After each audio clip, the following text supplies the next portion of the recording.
तो वो मर्द कलंदर है जो आज अंदर मौजूद है। और अरबाब इख्तियार भी ये सुन ले, आज हमने कोई कॉल नहीं दी थी। इमरान खान की जमानत की पेशी पर भी इनकलाब उभर आता है।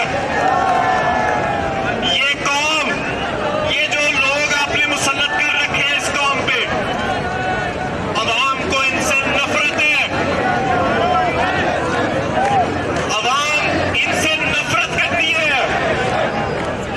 ये लोग अवाम के वोटों से मुंतखब नहीं हुए, ये लोग एक साजिश के जरिए मुंतखब हुए हैं।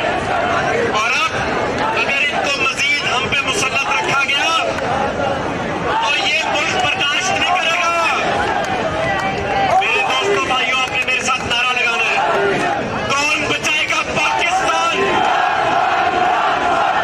और अंदर हमारे बड़े ही काबिल एहतराम जज साहबान बैठे हैं, मेरी उनसे गुजारिश, इमरान खान एक निडर, दलेर, ईमानदार लीडर है। इस वक्त जो हमारे हुक्मरान हैं वो आईन कानून की धज्जी उड़ा रहे हैं।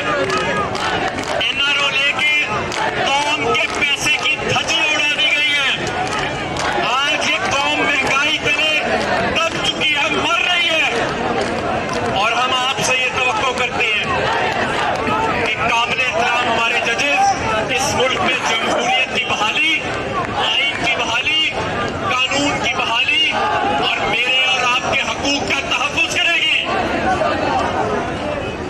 मेरे दोस्तों साथियों, इमरान खान जब हमने निकलना है जिस मकसद के लिए कॉल करें, क्योंकि हमारा बाहर कुछ नहीं है, हमारा सब कुछ यहीं पे है, जीना मरना। ये मुल्क हमारा है, ये मुल्क आपका है, ये मरियम कौर बिलावल का मुल्क नहीं रहा।